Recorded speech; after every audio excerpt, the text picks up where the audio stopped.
This brings us to this idea of innovation, and how do we innovate within very top-down organizations?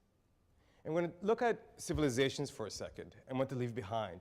The Egyptians left the pyramids, the Greeks, the Romans, the Chinese left a big wall. And yet, one of the most effective conquerors of all time, Genghis Khan, didn't leave anything behind.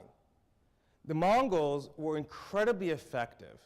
They assigned 8 little ponies for each rider. They had these flat stirrups that you can actually stand on as you rode. And they had a compound bow that had arrows with holes in them. Anybody know why they had arrows with holes? Yep.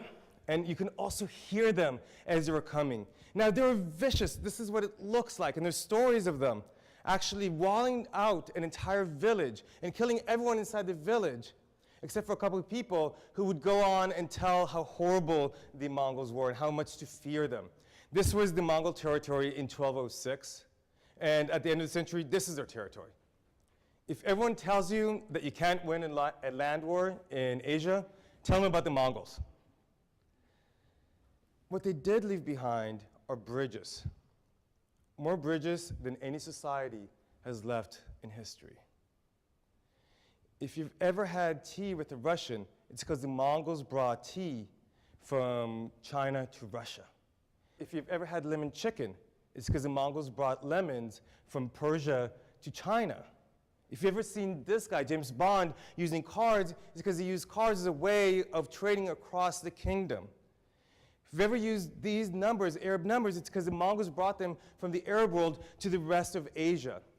Anybody tried to do long division using Roman numerals? Right? Kind of hard.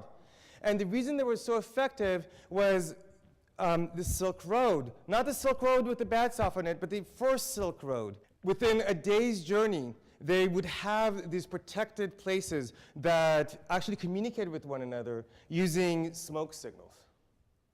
And it's at these places where you had someone from one part of the empire talking to another part of the empire and trading and collaborating and changing information. And yet we have this myth of Archimedes and this myth of the lone genius, getting to the hot tub and understanding, hey, this is a eureka moment. And unfortunately, innovation does not work this way. We put up pictures of people like Steve Jobs, and we say, hey, here's a lone genius. But let's listen to Steve Jobs describe his experience trying when he went to Xerox PARC in 1976 and looked at what Xerox PARC was doing. And they showed me really 3 things. But I was so blinded by the first one that I didn't even really see the other 2. One of the things they showed me was object-oriented programming. They showed me that, but I didn't even see that.